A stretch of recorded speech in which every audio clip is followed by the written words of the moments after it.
Ya, selamat pagi anak-anak. Bertemu lagi dengan saya, Altri Dedia Ustinadea, pengajar pemrograman web dan perangkat bergerak di SMK Trikarya. Oke, pada pertemuan kita kali ini, kita akan membahas mengenai format teks dengan HTML. Nanti kita juga akan mempraktekkan bagaimana penggunaan tag-tag dasar dalam HTML. Oke, sebelum kita masuk ke dalam materi kita, alangkah baiknya kita berdoa dulu menurut kepercayaan atau keyakinan kita masing-masing. Berdoa dimulai. Berdoa selesai.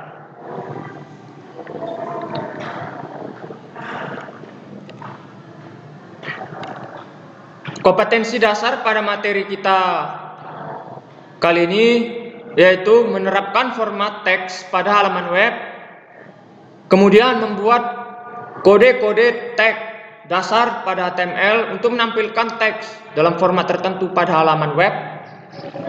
Kemudian indikatornya adalah siswa dapat memahami bagaimana struktur dasar pemrograman web, kemudian dapat mempraktekkan dan memahami tag-tag dasar dalam HTML dan berbagai tag HTML untuk memformat teks. Nah, apa itu HTML? Jadi HTML itu bukan bahasa programming. HTML itu merupakan bahasa markup yang digunakan seorang programmer front-end dalam mendesain sebuah halaman website. Jadi bahasa markup ini adalah bahasa yang mengkombinasikan teks dan informasi tambahan mengenai teks tersebut. Jadi sampai sini paham ya? Karena banyak di luar sana yang mengatakan HTML itu adalah bahasa programming, padahal tidak. Jadi HTML ini adalah untuk mendesain halaman web yang digunakan oleh para programmer front end. Berbeda pula dengan yang namanya programmer back end. Itu mereka menggunakan logika-logika pada algoritma. Kemudian sejarah HTML. HTML itu dikembangkan pada tahun 1995 dengan versi pertamanya yaitu HTML 2.0. Kemudian pada tahun 1997 dikembangkan kembali dengan versi HTML 3.2. Kemudian 4.1 dan pada tahun 2000 itu dikembangkan dengan versi XHTML 1.0. Kemudian pada tahun 2014 dikembangkan dengan nama HTML5 hingga pada saat ini. Jadi HTML5 ini sudah dilengkapi dengan fitur-fitur lengkap, berbeda dengan versi-versi sebelumnya. Jadi mungkin kalau dulu anak-anak pernah membuka yang namanya YouTube pada versi HTML 2.0 atau XHTML 1.0, ketika kita membuka YouTube dan menjalankan video pada YouTube, kita akan disuruh yang menginstal yang namanya Flash Player, karena HTML dahulu itu tidak mendukung yang namanya video atau audio tingkat tinggi. Jadi dengan disuruhnya kita menginstal Flash Player, maka kita dapat membuka video atau audio pada YouTube yang berkualitas tinggi. Berbeda dengan HTML, HTML ini sudah mendukung dalam membuka video atau audio tingkat tinggi. Jadi tidak memerlukan tool-tool tambahan dalam membuka video atau audio tingkat tinggi. Nah, kemudian HTML itu tidak mengizinkan yang namanya JavaScript berjalan di web browser. Justru dia berjalan di thread antarmuka. Kemudian HTML5 mendukung atau menggunakan yang namanya database SQL Web atau aplikasi Chase untuk penyimpanan sementara. Kemudian HTML5 sekarang sudah mendukung yang namanya form control yang baru, misalnya dalam pembuatan datetime, kemudian email, URL, pencarian dan lain-lain. Mungkin anak-anak pernah mendaftar yang namanya membuat akun Facebook atau membuat akun Tokopedia. Nah, sebelum kita login ke Tokopedia, kita harus membuat namanya akun terlebih dahulu, yaitu registrasi. Nah, di situ kita bisa registrasi menggunakan akun Facebook ataupun akun Gmail.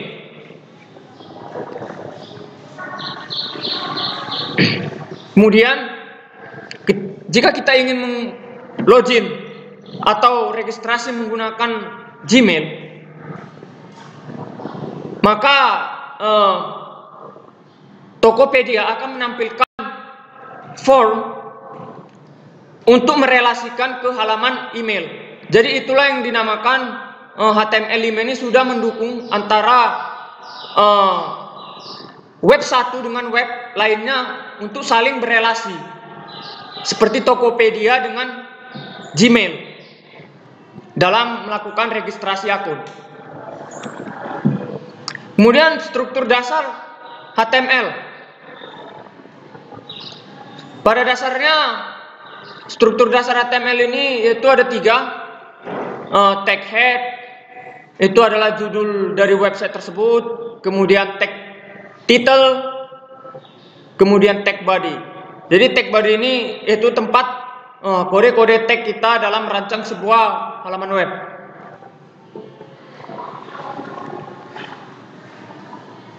Kemudian pada layar bisa kita lihat ini adalah macam-macam tag-tag dasar pada teks HTML. Ada tag A, kemudian tag B, kemudian tag P untuk paragraf, kemudian tag heading. Heading itu bisa sampai 6, yaitu H1, H2 sampai H6. Kemudian tag body, head, title, tag div untuk kelas, mendefinisikan halaman, kemudian tag link untuk menghubungkan antar dokumen atau menghubungkan antar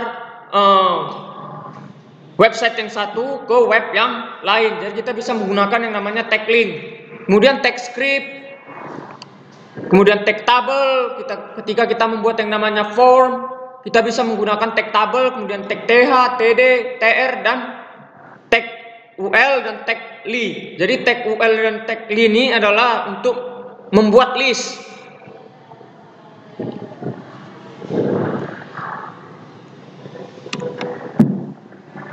Nah, pada kita kali ini kita akan membahas tag-tag dasar terlebih dahulu, dan saya akan memberikan contoh dan mempraktekkannya. Oke, ini tag heading. Seperti yang saya jelaskan sebelumnya, tag heading ini adalah untuk membuat judul halaman web, bisa dari H1 sampai H6. Dan yang kemudian adalah paragraf yang direpresentasikan dengan tag P. Oke, mungkin dalam RPL ini kita tidak cukup yang namanya teori, dan teori. Jadi kita harus mempraktekannya secara langsung agar kita dapat memahami bagaimana dalam penggunaan tag-tag dasar format teks HTML. Jadi saya harapkan anak-anak sudah menginstal yang namanya text editor apapun yang mungkin ringan. Jadi di sini saya menggunakan text editor Notepad. Kemudian saya harap juga Anda sudah menginstal yang namanya XAMPP, yaitu aplikasi web server yang dapat menghubungkan antara dokumen HTML kita nanti ke web browser.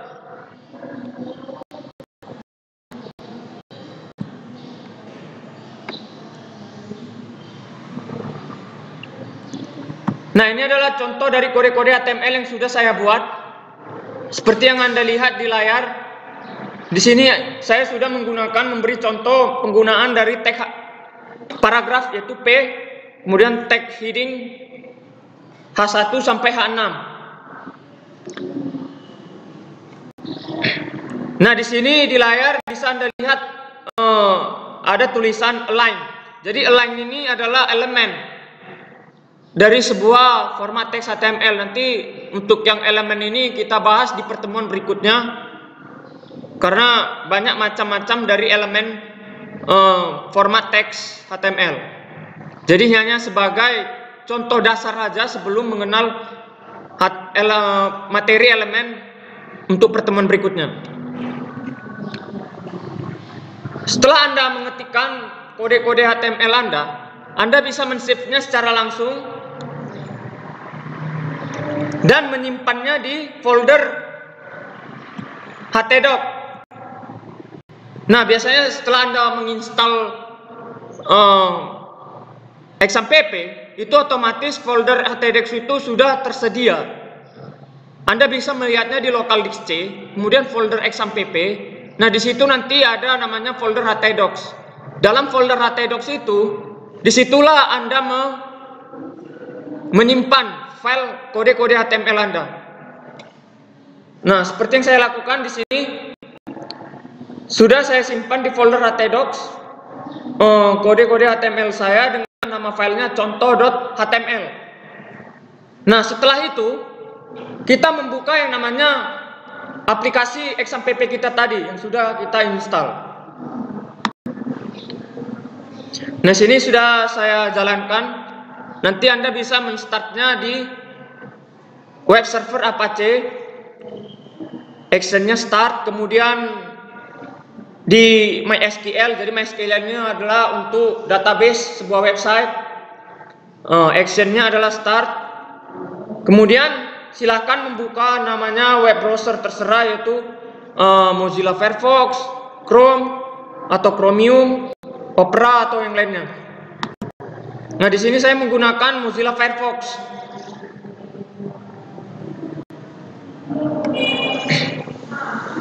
Kemudian pada URL Anda mengetik localhost/contoh.html. Jadi contoh.html ini adalah nama file yang kita save tadi di folder htdoc.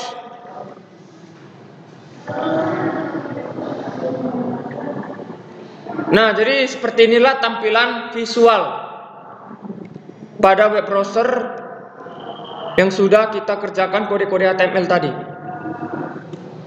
Di sini kita bisa lihat tampilan kode tag paragraf yaitu P, kemudian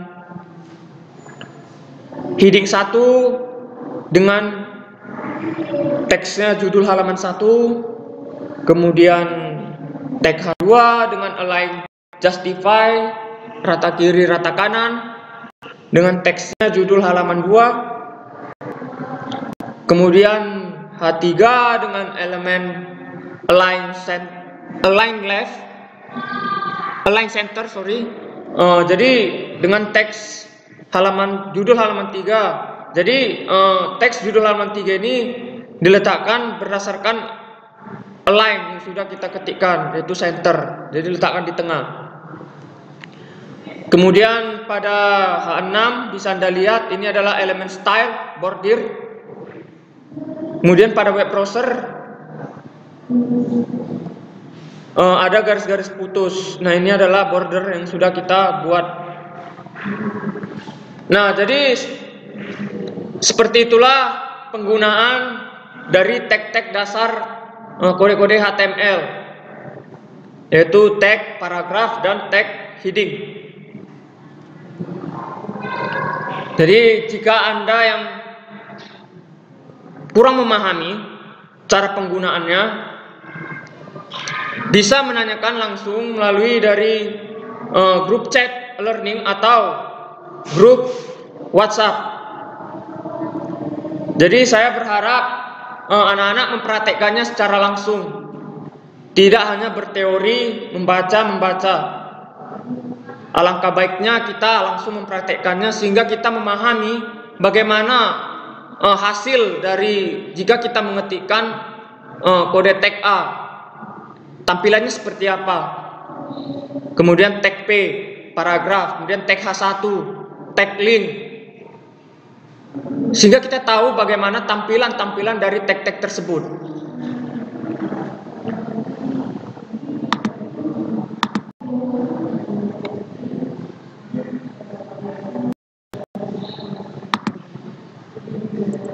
Oke, sekian untuk pertemuan kita kali ini. Mari kita akhiri dengan berdoa menurut kepercayaan dan keyakinan kita masing-masing. Berdoa dimulai. Berdoa selesai. Nah, saya harap Anda anak-anak mempraktekkannya apa yang sudah kita pelajari pada pertemuan kali ini. Dan tugas-tugas yang saya berikan nantinya itu harap dikerjakan sebaik mungkin dan dikumpul tepat waktu. Oke, sekian untuk pertemuan kita kali ini dan terima kasih.